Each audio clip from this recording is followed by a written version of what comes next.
Você já parou para pensar o que realmente acontece quando você decide viver no piloto automático? Quando você abandona o comando da sua própria existência e se entrega ao fluxo do conformismo?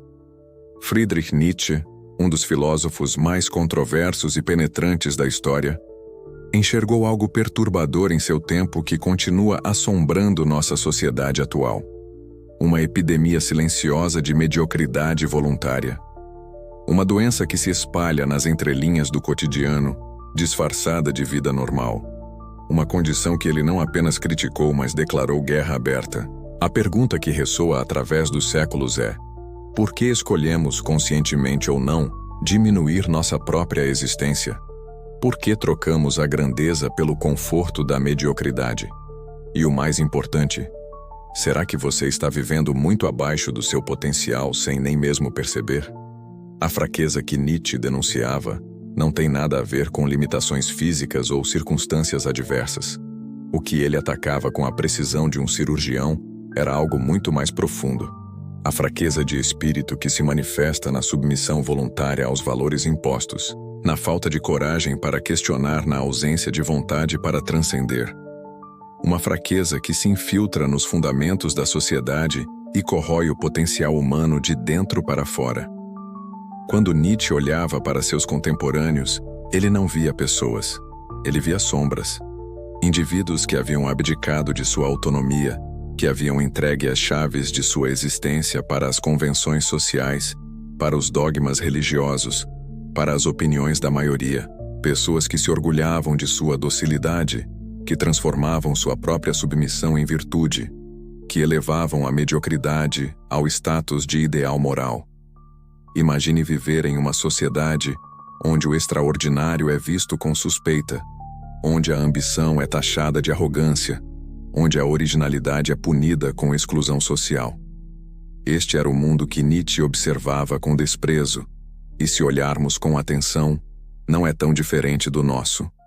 Uma cultura que celebra a conformidade disfarçada de normalidade, que normaliza a estagnação sob o manto do realismo. A fraqueza, na visão nietzschiana, é uma condição contagiosa. Ela não se limita a prejudicar apenas o indivíduo que a abraça. Ela contamina o ambiente, estabelece precedentes, rebaixa os padrões coletivos. Em outras palavras, a sua escolha pela mediocridade não afeta apenas você. Ela puxa para baixo aqueles ao seu redor, contribui para um mundo mais apequenado, menos ousado, menos vibrante. Pense nisso, cada vez que você engole suas ambições mais audaciosas por medo do fracasso, cada vez que você silencia suas ideias mais originais por receio do julgamento alheio, cada vez que você escolhe o caminho seguro em vez da trajetória incerta que poderia levar à grandeza, você não está apenas traindo seu potencial, está ajudando a perpetuar um sistema que prospera na manutenção da mediocridade coletiva.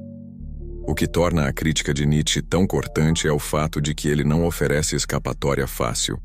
Ele recusa a desculpa das circunstâncias, rejeita o conforto dos determinismos.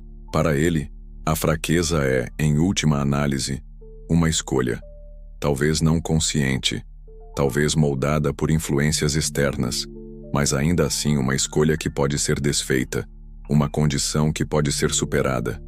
E se você está se sentindo atacado neste momento, se algo dentro de você está se contorcendo desconfortavelmente, talvez seja porque Nietzsche continua acertando o alvo, mesmo depois de mais de um século. Talvez seja porque, em algum nível, você reconhece em si mesmo os sintomas dessa fraqueza que ele tão impiedosamente dissecou. Mas aqui está a boa notícia. O diagnóstico de Nietzsche, por mais implacável que seja, vem acompanhado de uma prescrição. Se a fraqueza é uma escolha, então a força também o é. Se a submissão é um hábito, então a rebelião pode ser cultivada. Se a mediocridade é um conforto ao qual nos acostumamos, então a excelência é um desconforto que podemos aprender a abraçar. A moralidade convencional, para Nietzsche, é uma das prisões mais eficientes já construídas para conter o potencial humano. Não porque estabelece limites. Limites podem ser necessários, mas porque sacraliza esses limites, porque transforma a submissão em virtude. porque inverte o natural impulso de superação e o substitui pelo ideal da aceitação passiva. Você já parou para questionar de onde vêm seus valores? Quem definiu o que é sucesso para você? Quem estabeleceu a hierarquia de prioridades que orienta suas decisões diárias? Se você nunca fez essas perguntas, é provável que esteja vivendo segundo um roteiro escrito por outros: pais, professores, líderes religiosos, influenciadores sociais, marqueteiros, algoritmos. O conformismo, a aceitação irrefletida das normas e expectativas sociais, é outra manifestação da fraqueza que Nietzsche denunciava. É mais fácil seguir a corrente, adotar as opiniões predominantes, vestir as roupas que estão na moda, aspirar às carreiras que conferem prestígio social. É mais fácil, mais seguro e infinitamente mais confortável. Mas é também uma forma de abdicação, uma renúncia à responsabilidade de definir seus próprios parâmetros de valor. Você percebe o tema emergente? A fraqueza como Nietzsche a concebia não é uma falha de caráter ou uma deficiência moral no sentido convencional. É uma forma de covardia existencial, uma relutância em assumir o peso e a glória da autodeterminação. É mais fácil dizer, isso é assim porque sempre foi assim, do que perguntar, e se fosse diferente? É mais fácil seguir um manual pré-fabricado para a vida do que escrever seu próprio, correndo o risco de cometer erros originais em vez de repetir acertos alheios. Gostando ou não desse diagnóstico, você tem que admitir: há algo profundamente libertador nessa perspectiva. Se a fraqueza é uma escolha disfarçada de destino, então a força é uma possibilidade disfarçada de impossibilidade. Se somos nós que erguemos as paredes de nossa própria prisão, então somos nós que podemos derrubá-las. Agora você pode estar se perguntando: mas como saber se estou sucumbindo a essa fraqueza? Como identificar em minha própria vida os sintomas dessa doença cultural que Nietzsche diagnosticou com tanta clareza? Pare e reflita por um momento. Quantas vezes você abriu mão de um projeto, uma ideia ou um sonho, não porque era impossível, mas porque era difícil? Quantas vezes você deixou de expressar uma opinião não porque ela era equivocada, mas porque ela era impopular? Quantas vezes você escolheu o caminho seguro não porque era o melhor, mas porque era o menos arriscado? Se você é como a maioria das pessoas, provavelmente já fez isso mais vezes do que gostaria de admitir. Mas não se culpe demais. Essa tendência não é acidental. Fomos treinados para preferir a segurança ao crescimento, o conforto ao desafio, a aprovação à autenticidade. Antes de seguirmos, quero que você pense no seguinte: se você está acompanhando este vídeo até aqui, algo nesta mensagem está ressoando dentro de você. Talvez você já tenha sentido essa inquietação, esse desconforto com o status quo, esse pressentimento de que há mais na vida do que o que estamos experimentando. Se esse é o caso, te convido a se inscrever no canal agora mesmo e ativar as notificações. Este é apenas o começo de uma jornada de exploração profunda sobre como transcender os limites impostos e viver uma vida de autenticidade e poder pessoal. Não perca os próximos conteúdos que vão te ajudar a despertar para seu verdadeiro potencial. A fraqueza que Nietzsche tanto desprezava tem raízes profundas em nossa cultura. Desde cedo, somos desencorajados a nos destacar. Não seja muito diferente. Não chame atenção para si. Não se ache melhor que os outros. Essas mensagens repetidas de 1000 maneiras diferentes acabam por moldar nossa relação com a excelência, com a ambição, com o desejo de transcendência. A religião, particularmente o cristianismo na visão de Nietzsche, desempenhou um papel fundamental nesse processo. Ao elevar virtudes como humildade, mansidão e aceitação do sofrimento, criou-se um sistema de valores que, de certa forma, santificou a fraqueza. Não é que essas virtudes sejam inerentemente negativas. O problema está em como elas podem ser instrumentalizadas para desencorajar a autoafirmação, a busca por excelência, o exercício da vontade de poder. Pense nas histórias que você ouviu crescendo. Quantas delas celebravam o conformismo? Quantas glorificavam a submissão às autoridades, as tradições, as expectativas sociais. Quantas retratavam a ambição como perigosa, a autoafirmação como arrogância, a busca por transcendência como híbris. Essas narrativas repetidas geração após geração criam um ambiente cultural que desencoraja o tipo de força que Nietzsche valorizava. Não é que sejamos incapazes de grandeza, é que somos sistematicamente desencorajados a buscá-la. Mas há outra dimensão nessa crítica nietzschiana que é ainda mais perturbadora. A fraqueza não é apenas imposta de fora para dentro, ela é abraçada de dentro para fora. Em algum momento, começamos a internalizar essas limitações, a nos identificar com elas, a defendê-las como se fossem parte de nossa identidade. É o fenômeno que Nietzsche chamou de ressentimento. A transformação da impotência em virtude, da incapacidade em superioridade moral. Não posso alcançar aquilo, então é imoral desejar aquilo. Não consigo me impor, então é mais nobre aceitar minha condição. Não tenho força para lutar, então é mais sábio me conformar. Este é o golpe de mestre da fraqueza, fazer-se passar por força, transformar a rendição em sabedoria, a derrota em vitória moral, a covardia em prudência. E o mais perigoso, convencer os fracos de que sua fraqueza é, na verdade, uma forma superior de existência. Quantas vezes você racionalizou suas próprias limitações, transformando-as em escolhas virtuosas? Não estou me acomodando, estou sendo realista. Não estou com medo, estou sendo sensato. Não estou desistindo, estou fazendo as pazes com a realidade. Agora não me entenda mal. Há sabedoria em reconhecer limitações reais, em aceitar o que não pode ser mudado, em encontrar paz mesmo nas circunstâncias adversas. Mas há uma linha tênue entre essa sabedoria e a racionalização da fraqueza, e essa linha é justamente o que Nietzsche nos convida a examinar com honestidade brutal. A verdadeira força, na visão nietzschiana, não consiste em dominar os outros, mas em dominar a si mesmo. Não em impor sua vontade ao mundo, mas em realizar sua vontade apesar do mundo. Não em destruir obstáculos, mas em usar os obstáculos como degraus para a autossuperação.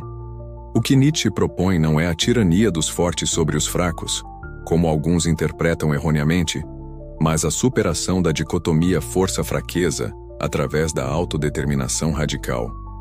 Não se trata de negar a vulnerabilidade, mas de transformá-la em combustível para o crescimento. Não se trata de rejeitar os limites, mas de expandir constantemente seus horizontes. E aqui chegamos ao cerne da questão. O que significa na prática superar essa fraqueza que Nietzsche tão implacavelmente denunciou? Como se move da crítica para a ação, do diagnóstico para a cura? Começa pela autoconsciência.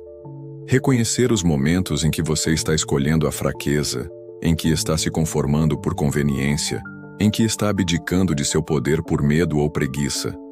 Este reconhecimento não é fácil. Exige uma honestidade que poucos cultivam, uma disposição para ver-se sem os filtros do auto-engano. Em seguida, vem o questionamento. Examinar criticamente os valores que orientam sua vida. De onde eles vêm? Quem os estabeleceu? Eles realmente ressoam com o que há de mais profundo em você, ou são apenas convenções que você absorveu sem refletir? Este processo pode ser desconfortável, até mesmo perturbador. Questionar os fundamentos de sua visão de mundo raramente é uma experiência tranquila. Depois, é preciso ter a coragem de criar. Não basta demolir os ídolos falsos. É preciso erguer novos altares. Não basta rejeitar valores impostos. É preciso forjar seus próprios. Este é o aspecto mais desafiador e também o mais libertador da proposta nietzschiana. A responsabilidade de ser autor, não apenas ator, no palco da sua própria vida. Por fim, trata-se de agir conforme essa nova consciência. Viver de acordo com seus valores escolhidos, mesmo quando isso significa nadar contra a corrente. Exercer sua vontade, mesmo quando isso significa enfrentar obstáculos. Buscar sua excelência própria, mesmo quando isso significa arriscar o fracasso. Este caminho não é para todos. Nietzsche nunca prometeu uma solução universal. uma fórmula mágica aplicável a qualquer pessoa em qualquer contexto. Ele sabia, e afirmava sem rodeios, que poucos teriam a coragem de seguir esse caminho até o fim. A maioria preferirá o conforto da mediocridade à angústia da autodeterminação. Mas para aqueles que estão dispostos a enfrentar esse desafio, a recompensa é nada menos que uma vida vivida em sua máxima potência. Uma existência não mais determinada pelo medo, pela convenção ou pelo ressentimento, mas pela vontade de crescer, de criar, de transcender. A pergunta que Nietzsche nos deixa não é se somos fortes ou fracos em termos absolutos, mas se estamos dispostos a abraçar o processo contínuo de fortalecimento. Não se trata de atingir um estado ideal de perfeição, mas de engajar-se numa dinâmica constante de autossuperação. O além do homem, Übermensch, que Nietzsche vislumbrava não é uma espécie superior ou um ser sobrenatural, mas simplesmente o indivíduo que tomou para si a responsabilidade de sua própria evolução. Aquele que não espera que a vida lhe dê sentido, mas que impõe sentido à vida através de suas escolhas e ações. É importante entender que esta não é uma jornada que você empreende uma vez e conclui. Não há um ponto de chegada, um momento em que você pode dizer, agora sou forte, e descansar em seus louros. A força no sentido nietzschiano é um processo, não um estado, um movimento constante de superação, não uma posição estática de domínio. Você já experimentou momentos em que se sentiu verdadeiramente vivo, verdadeiramente presente, verdadeiramente poderoso? Momentos em que agiu não por hábito ou convenção, mas por uma convicção profunda que vinha de dentro? Momentos em que desafiou seus próprios limites e descobriu que eles eram mais elásticos do que imaginava? Esses momentos são vislumbres do que Nietzsche chama de vontade de poder. Não o poder sobre os outros, mas o poder sobre si mesmo, a capacidade de autodeterminação, de autoexpressão, de autocriação. O convite que Nietzsche nos faz é para transformar esses momentos de exceção em regra, para construir uma vida em que a norma seja a autodeterminação, não a conformidade, a criação, não a reação, a transcendência, não a estagnação. Este é um convite que cada um de nós pode aceitar ou recusar. Não há coerção possível nesse caminho. Aliás, qualquer tentativa de imposição externa contradiria seu próprio espírito. A decisão de abraçar a força ou permanecer na fraqueza é, em última análise, uma escolha pessoal intransferível. E você, o que escolhe? Continuar no conforto da mediocridade, protegido pela familiaridade das convenções, embalado pela aprovação dos outros? Ou aventurar-se no desconforto do crescimento, exposto aos riscos da originalidade, guiado apenas pela bússola de sua própria vontade? Nietzsche não oferece garantias, não promete sucesso, felicidade ou salvação. O que ele oferece é algo tanto mais modesto quanto mais grandioso. A possibilidade de viver de acordo com sua própria natureza, de criar seus próprios valores, de tornar-se aquilo que no fundo você já é. A crítica implacável de Nietzsche à fraqueza não é um fim em si mesma, mas um começo. Um despertar brutal, talvez, mas necessário. Um chamado não ao desespero, mas à ação. Um convite não à autoflagelação, mas à autotransformação. O filósofo não desprezava os fracos por sadismo ou elitismo, mas por vislumbrar em cada ser humano um potencial maior que permanece adormecido, sufocado por convenções, medos e racionalizações. Seu ódio é, paradoxalmente, uma forma de amor. O amor exigente daquele que vê o que podemos nos tornar e se recusa a aceitar que permaneçamos aquém desse potencial. Então, antes de julgar Nietzsche como cruel ou elitista, pergunte-se: não há crueldade maior que negar a si mesmo a possibilidade de crescimento? Não há elitismo mais pernicioso que aquele que reserva a excelência para poucos escolhidos, quando ela poderia estar ao alcance de todos que estão dispostos a pagar seu preço? A mensagem final de Nietzsche não é de condenação, mas de libertação. Não de pessimismo, mas de possibilidade. Não de desprezo, mas de desafio. Um desafio que ecoa através dos séculos e chega até nós, tão urgente e relevante como no dia em que foi pronunciado. Torne-se quem você é. E agora? O que você vai fazer com esse desafio? Como vai responder a esse chamado à autenticidade, à autodeterminação, à autossuperação? A escolha, como sempre foi, é sua. E essa é a beleza e o terror da condição humana. A liberdade inescapável de escolher o que fazemos com nossa própria existência. Se este vídeo provocou algo em você, se despertou questões, reflexões ou insights, compartilhe nos comentários. Quero saber o que você pensa sobre as ideias de Nietzsche e como elas se aplicam à sua própria vida. Qual aspecto da fraqueza você reconhece em si mesmo? Que passos você poderia dar para cultivar mais força no sentido nietzschiano? E se você ainda não se inscreveu no canal O Existencial Profundo, faça isso agora. Junte-se a esta comunidade de pessoas que não têm medo de fazer as perguntas difíceis, de encarar as verdades desconfortáveis, de buscar uma existência mais autêntica e poderosa.